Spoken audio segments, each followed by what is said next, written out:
Hi guys, welcome back to my channel, or welcome if you're new. I'm Shan, and on my channel I kind of talk about art school related stuff, university stuff. I kind of do vlogs during term time. So today I'm going to be adding to my series Let's Talk About Art School by talking about how to actually get into art school. So the first step of choosing to go to art school is actually choosing which school you want to go to. So for me personally, I went to Glasgow School of Art, but I was also accepted into Edinburgh School of Art and UCL down in London. So when I was applying, my dream was to go to Glasgow School of Art, but I kind of thought it was a bit far-fetched for me at the time. I was in a really small college and I had only just started to take art seriously. So for me, the first thing I was doing was kind of researching school. So I was looking into what the schools offered. I was going to their degree shows. I was going to their open days just to kind of have a look at what that school is actually known for. Just doing a wee bit of research just to see what school I actually wanted to apply for. So Glasgow School of Art was my first choice because I had kind of been to their degree shows over the years, and what I had seen was like a lot of sculptural work and a lot of big professional looking work. Like their degree show really inspired me to make work and to want to be at that level. So for me, Glasgow School of Art was a good choice for me because I did want to expand the size that I was working at with my sculpture, and I wanted to focus primarily on sculpture. They also had quite a few graduates in the show that were doing work similar to mine, so I felt like they would kind of have knowledge in the areas that I was looking for to push forward, which would benefit my practice.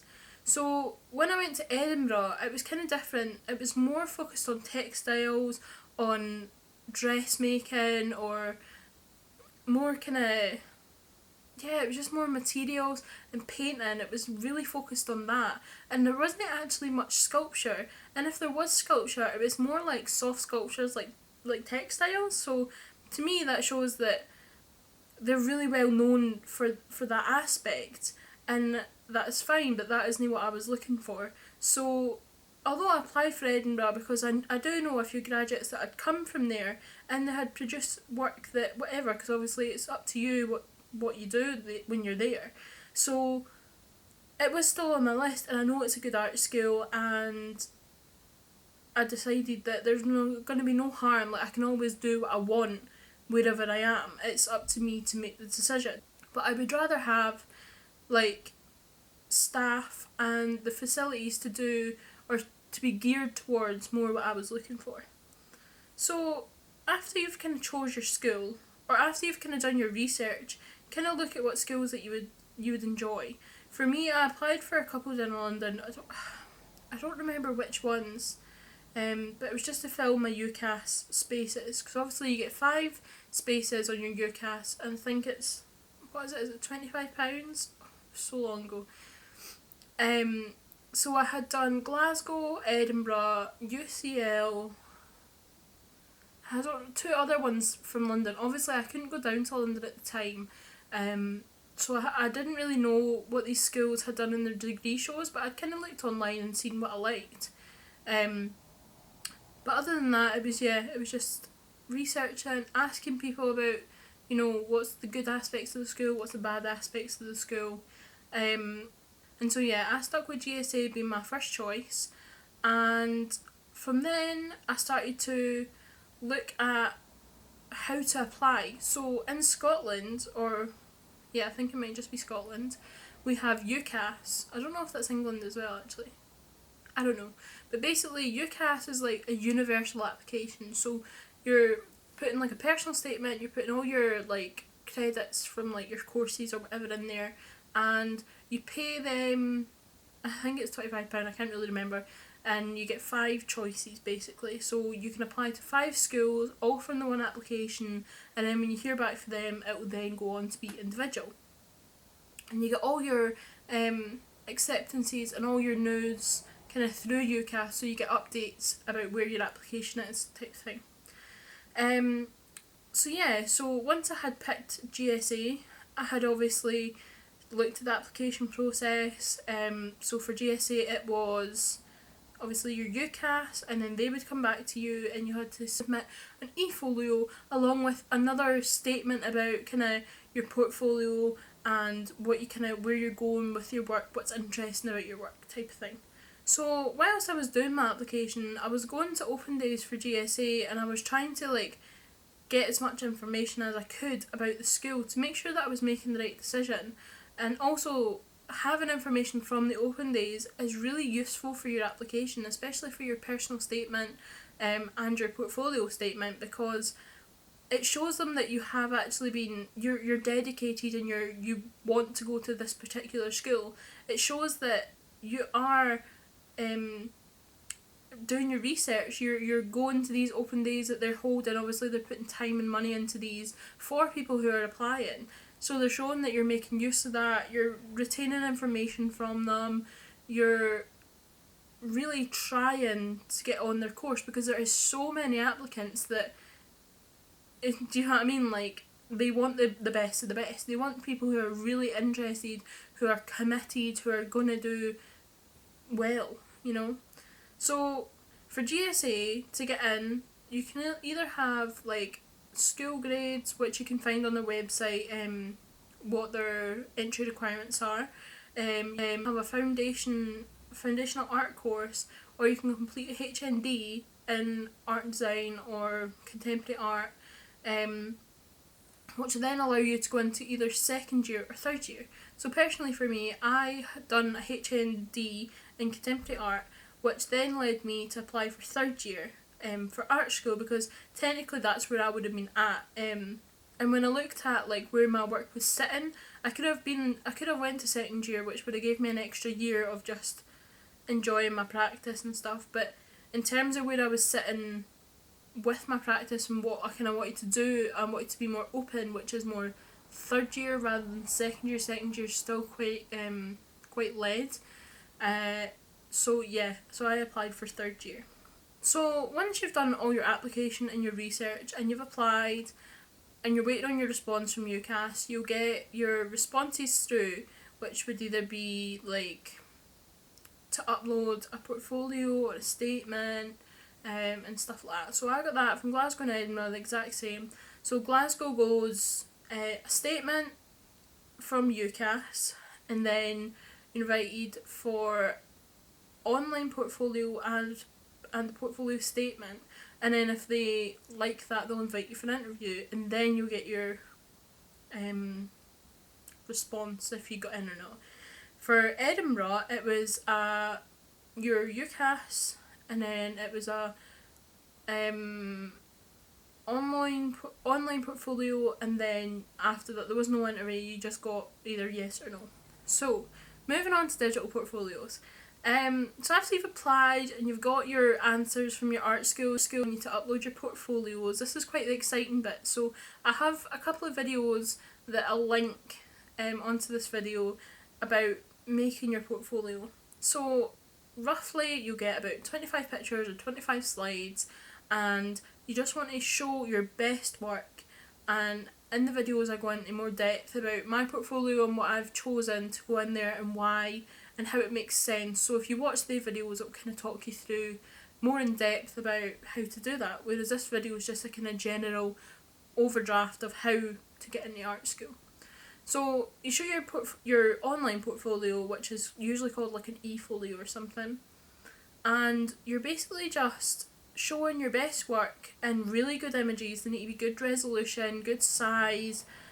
You're showing sketchbook work, you're showing final pieces, you're showing how your mind processes through things, and then once you've done that, you kind of move on to your portfolio statement. So in this, for me, I just put stuff like what was different about me. So for me personally, I had been studying equine studies for a year, and I was really interested in anatomy and horses and like emotional artwork and stuff like that. So it was a wee bit different to just your average Joe, if you know what I mean.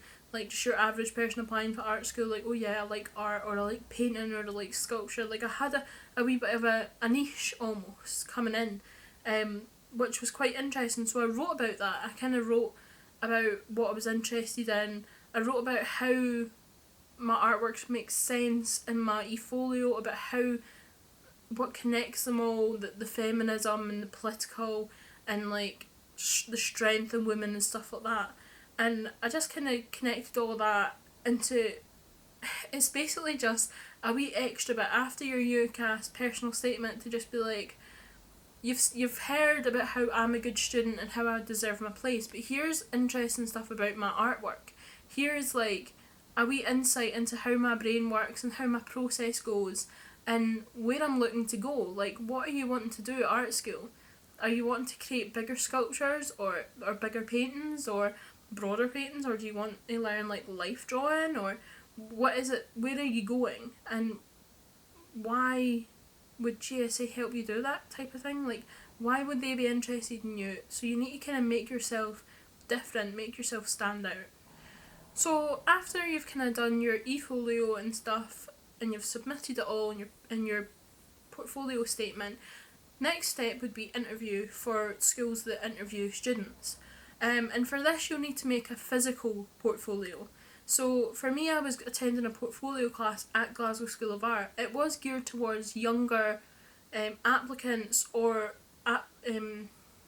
people who were applying for first year, but I kind of just used it to my advantage to kind of see like what GSA expect for like more physical things, like the size. Do they expect you to bring in models or sculptures, or do they expect you to, what are they looking for? Do you know what I mean? Is it more experimental or is it more professional or things like that? So what I learned for GSA is they like an A1 folio. They don't like the, what are they called?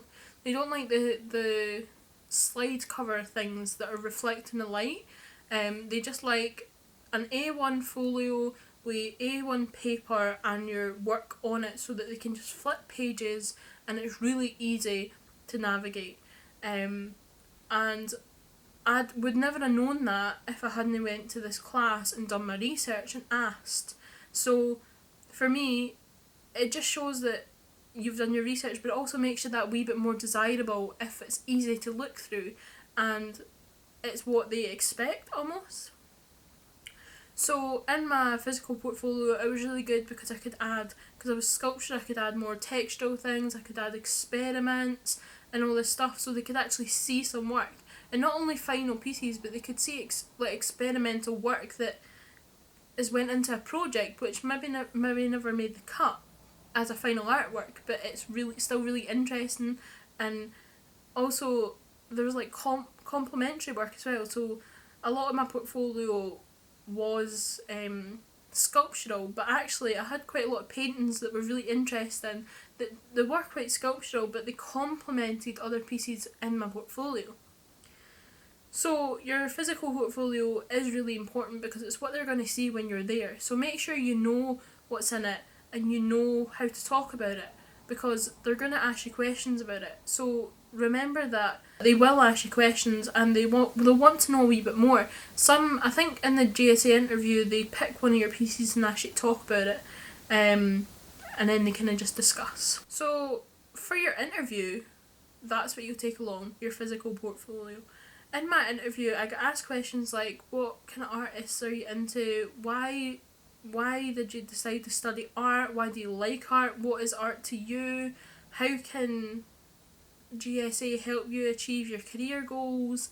Like, just kind of interesting things like that. And then see, once the kind of questions start rolling, you start looking at, I had brought in sketchbooks, I had brought in maquettes, I had brought in my folio obviously, and there was 2 tutors interviewing me at the time. So one was kind of looking through my work and the other one was kind of chatting away. And as soon as they start looking through your work, it becomes a conversation about your art. And my interview ended up running on for like 45 minutes, and it was maybe 20 minutes.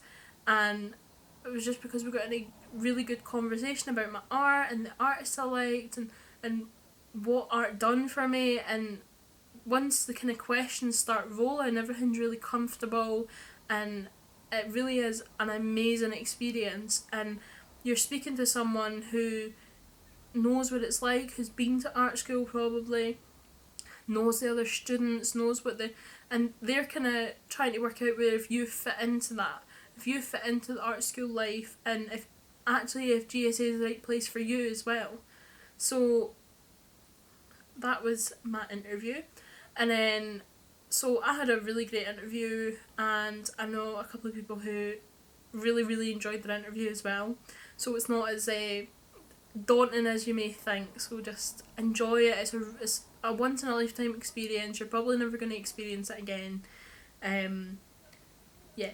So after your interview, of course, comes accepting your offer. So for undergraduate, it comes through UCAS, if that's what you've used to apply. So that'll come through whether you got accepted or declined. You can get an unconditional or a conditional offer. Personally, I got a conditional offer on the conditions that I passed my HND, which I was studying at the time. And then once I had passed that and sent proof, it changed to an unconditional offer. But you can, if you've already got the requirements, you may be offered an unconditional position straight away. For example, for my masters, I had already completed my undergraduate. Although I didn't have my grade yet, I had still completed the course, and I was at the same school, so I got an unconditional offer straight away. So yeah, that's on how to get into art school. If there's any more questions that you have, just comment them down below, or DM me on Instagram or whatever, and I'm quite happy to answer questions.